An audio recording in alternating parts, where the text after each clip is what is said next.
સ્વાધ્યાય 3.5 માં કોઈ પણ બે ક્રમિક વિષમ સંખ્યા એટલે એકી સંખ્યામાં બધાને ખબર પડે ને વિષમ સંખ્યા કહેવાય, એકી સંખ્યા કહેવાય અને અયુગ્મ સંખ્યા કહેવાય. શું કહેવાય?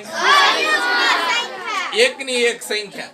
એકી સંખ્યા કયો તોય ભલે, વિષમ સંખ્યા કયો તોય ભલે અને અયુગ્મ સંખ્યા કયો તોય ભલે, ત્રણેય સંખ્યા થાય એક જ છે.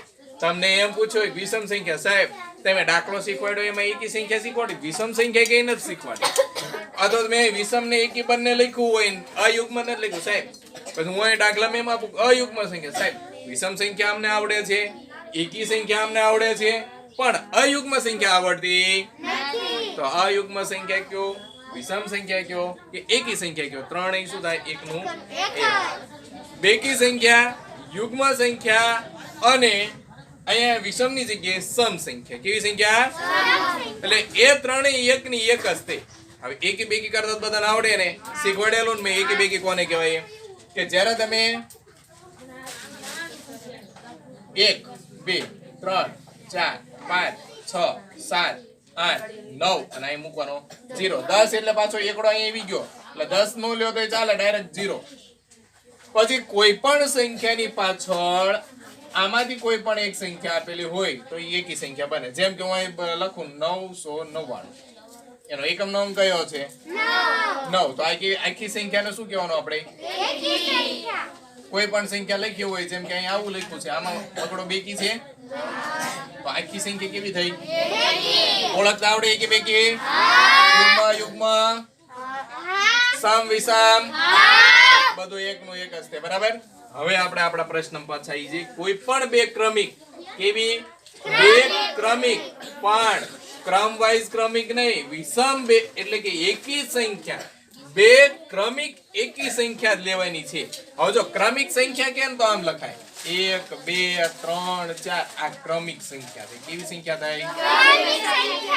હવે એમ કે ક્રમિક એકી સંખ્યા તો 1 એકી, 3 એકી, 5 એકી, 7 એકી, ટૂંકમાં 1 લેવાની ને 1 ને લેવાની. આ થઈ ગઈ એકી ક્રમિક સંખ્યા. હવે તમને એમ કે બેકી ક્રમિક સંખ્યા 2 4 6 8, વચ્ચેની સંખ્યા આપણે એક સંખ્યા છોડી દેવાની એટલે એક ક્રમિક એકી અને બેકી સંખ્યા થાય. સમજાય? આટલું આવડે? ચાલો રેડી છે બધા? તમે હા પાડો છો એટલે આવડતું હશે મને એવું લાગે. બરાબર. ક્રમિક એકી સંખ્યાનો સરવાળો કેટલાથી? 4 થી વિભાજ્ય કરવું પડે. એટલે આપણે લઈએ કે બે ક્રમિક એકી સંખ્યા લઈએ. કઈ કઈ લઈશો? તો કે એકી સંખ્યા લેવાની કીધી છે એટલે એક લઈએ 11 અને બીજી લઈએ 13. હવે શું કીધું? આ બંને સંખ્યાઓ લીધા પછી દાખલો પૂરો નથી થતો, પછી બંનેનો સરવાળો કરવાનો. એટલે એકી ક્રમિક સંખ્યાનો સરવાળો એટલે કે 11 વત્તા 13 કેટલા થાય? 24. સરસ, ગુડ વર્ક. આ 24 ને એમ કે છે 4 વડે વિભાજ્ય કરી શકો, 4 વડે તમે ભાગી શકો. એટલે કે 24 ભાગ્યા 4, 24 ભાગ્યા 4, 4 6 ભાગી શકાય કે ન ભાગી શકાય? અને એ ભાગી ક્યારે શકાય? કે નિશેષ ભાગાકાર હોય ત્યારે ભાગી શકાય એમ કહેવાય. એટલે કે 4 થી વિભાજ્ય છે. કોણ? તો કે 11 અને 13 નો સરવાળો 24 4 થી વિભાજ્ય છે. રેડી? હજી એક ઉદાહરણ લઈ લઈએ, કદાચ નો સમજાય. બે ક્રમિક એકી સંખ્યા. હવે તમે કોઈ એવી આપણે સંખ્યા લઈએ. કયો? હાલો કઈ સંખ્યા લઈશું? હાલો એક નહીં, આપણે સંખ્યા ક્રમિક એકી સંખ્યા લેવાની. ચાલો 1 15 લીધા, પછી 17. હાલો 2 લીધી, તમે કીધી એ સંખ્યા લઈએ. બરાબર. આ બંને સંખ્યાનો સરવાળો કરીએ. એકી ક્રમિક સંખ્યાઓનો સરવાળો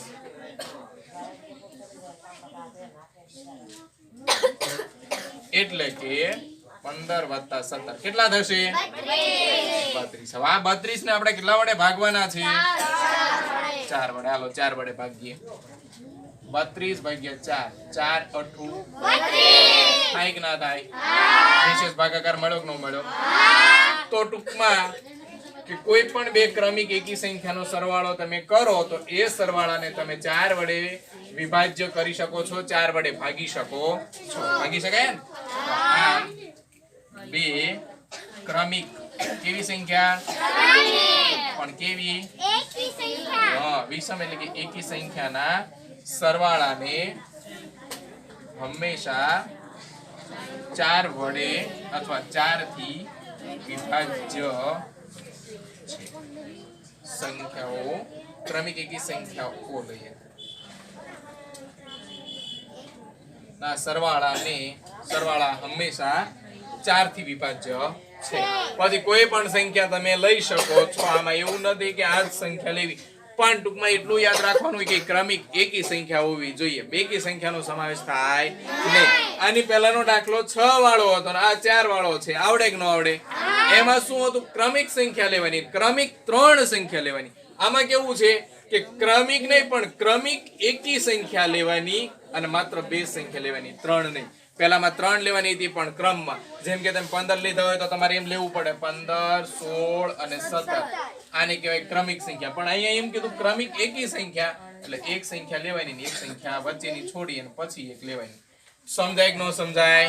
આવડશે બધાને?